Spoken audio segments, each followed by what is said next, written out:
About 10 kilometers from Valencia city, tons of rubbish are contaminating the fields. This is the danger. A month after the disaster that claimed 222 lives, Francesc and his father Vincent's 2 hectares of rice fields look like a rubbish dump.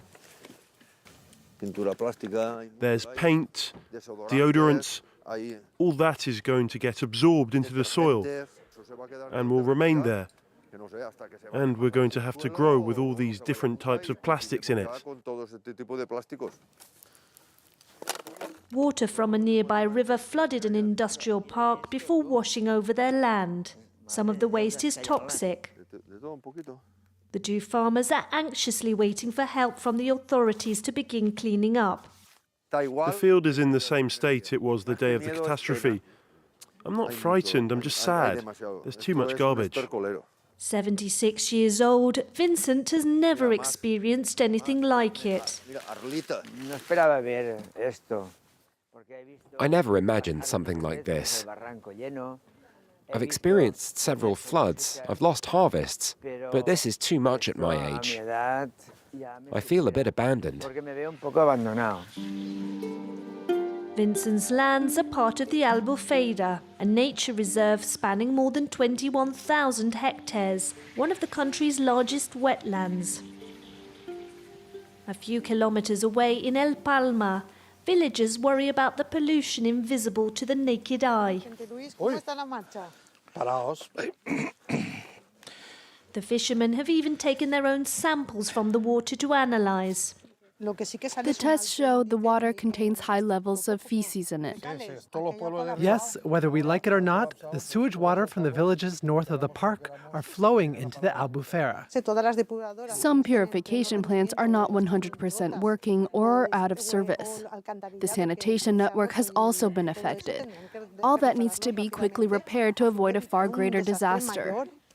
Repairs critically needed, but time-consuming. The floods hit more than 120 water treatment plants and destroyed many pipes. Porto, where 27,000 people live, was one of the worst hit towns. The drain network is clogged up with mud. How are you getting on with cleaning up the pipes? We've unblocked this one 15 times already. Are we close to unblocking everything? I'd say we've cleaned 30%. In this area, we've got more than half Spain's sewage cleaning lorries. This lorry and many others have no alternative but to discharge their muddy liquid full of feces into the river. Cleaning up the sewage network is going to take at least a year. The regional government insists it's deployed the resources urgently needed to clean up the nature reserve.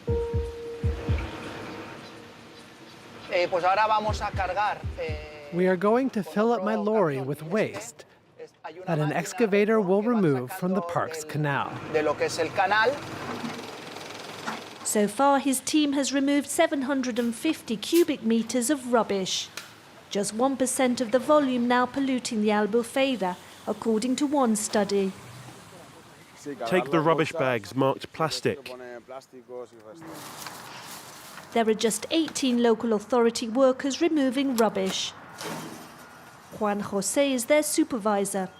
Lots of the cleaning machines are needed in the villages. The cleanup is taking a long time. But we're working as best we can with machinery, our workers and volunteers.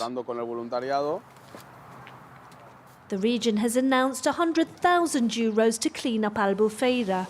Far too little, says this biologist, because the disaster has also hit many beaches in the nature reserve.